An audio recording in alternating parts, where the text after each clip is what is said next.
On your screen right now are new pictures of Dwayne Selby, Glenda Cookie Parton, and Jack Grimes. Cookie's family released these new, never-before-shared photos to Fox 23, hoping it will jog someone's memory and lead to new information about what happened to them. Yeah, such a tragic story. It's been 1 year since the three of them disappeared from a ranch in the North Tulsa community of Turley. For the first time ever, we are hearing from their family. They spoke with Fox 23's Rick Marinon about what this past year has been like as they look for answers and seek justice in this Fox 23 investigation. We all need some relief. We need to know. I think about it a lot, but I can't figure it out either. That's probably why the police are having such a hard time. We sure miss her, and we really would like justice for her.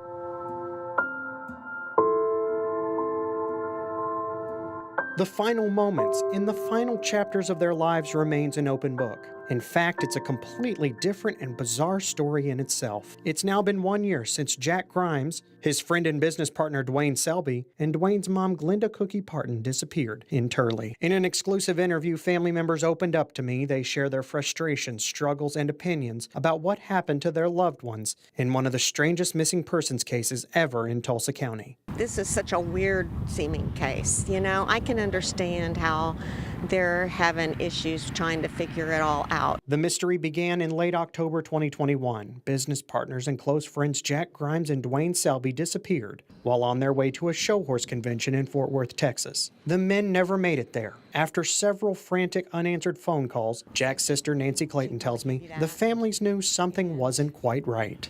They were trying to get a hold of him, so I tried to get a hold of him, and nobody could. And that's when we figured it out. I mean, they'd been gone 2 or 3 days before we realized, because they were going on a trip. But soon a missing persons case of 2 would turn into 3. Dwayne's mom, Glenda Cookie Parton, went looking for the men. She too disappeared the day the family started searching. Anything random, nothing random makes any sense. She didn't have any enemies. There would have been nobody out to hurt her. The Tulsa County Sheriff has been investigating the case since day one. Communications Director Casey Roebuck admits things took a turn for the strange. It's been weird, actually, since the beginning, the fact that you have a woman coming to look for her son and then she goes missing as well. But the fact that we've only found Jack is very bizarre. Jack Grimes' remains were found in this remote field a mile west from his house in Turley. Adding more to the mystery, the car the 2 men were supposed to be taking down to Fort Worth, Texas, was actually found here in Mohawk Park, 4 miles in the opposite direction of where they would find Jack's body. In addition to the car being abandoned, Cookie's car would be found a mile east of where the men lived, abandoned on Highway 75 in North Tulsa. A year later, the story seems to have stalled. Roebuck says despite the outward appearances, this is not a cold case. They do have a person of interest.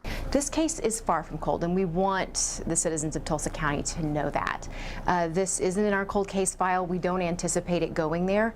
A lot of progress has been made over the last year. The county sheriff released this photo of a man wearing a cap with facial hair, shopping with Cookie the day the search for Jack and Dwayne began. They questioned him and consider him a person of interest. He has not been charged and his identity has not been released. But Cookie's daughter-in-law, Carol Selby, told me she knows exactly who that man is shopping with her mother-in-law. She said he's the hired farmhand named John. Carol said John joined some of the family when they went looking for the men. She said he also cared for Jack and Dwayne's horses, making sure they were fed. I don't think at that moment she thought there was a thing wrong. Sheriff investigators studied the video the photo came from and saw nothing suspicious in their behavior. But a phone call later that night would draw the suspicion of Dwayne's sister-in-law, Carol, when she spoke with Cookie. Cookie was still searching for the men at their Turley home.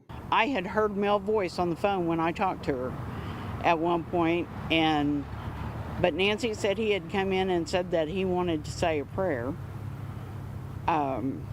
And I think that they participated in that. Carol believes and told law enforcement the man's voice she heard in the same room with Cookie on her phone call was John's. This was the last phone call Carol would ever have with her mother-in-law. The following morning, no one could get in touch with Cookie. She too had disappeared. Jack's sister Nancy Clayton said she last saw Cookie alone at the missing men's house with John the night she disappeared. We can't help but think she found out something or saw something we don't know. And We hated that that happened. I tried to get her to come home with me, but she didn't want to. She wanted to stay there. Cookie's car was found abandoned along Highway 75 in North Tulsa, about a mile away from the house where she was last seen. She wouldn't have went down without a fight. The missing men's house has been searched inside and out numerous times during the year by multiple forensic teams, with no results being announced to the public. The Tulsa County Sheriff's Office would not confirm whether or not the person of interest is farmhand John. The family says they've been assured by the sheriff that none of them are in danger from whoever is responsible. We don't believe at this point that the suspect in this case is a threat to the general public. But what we do want the public to know is that we are still working this case. Jack Grimes' remains are still at the medical examiner's office. A cause of death hasn't been released, but Jack's family still held a memorial service, knowing he is in fact gone. A year has gone by, and Jack's sister, Nancy Clayton, is now caring for her brother's horses. But because Cookie and Dwayne haven't been found, Nancy says she's heartbroken their families haven't been able to start saying goodbye. Their family is really tore up too, because they've been waiting and they have no idea. So that makes it harder for them. The families want people to know that Cookie, her son Dwayne, and Jack were loved. They had lives. They had personalities. They are missed, and they hope that one day soon they'll have justice. Still have hope. Always. The sheriff's office tells me they believe that Dwayne and Cookie are dead. There's been no cell phone activity or credit card activity, and there have also been no sightings reported of them anywhere in the U.S. Covering news that matters, I'm Rick Marin on Fox 23 News.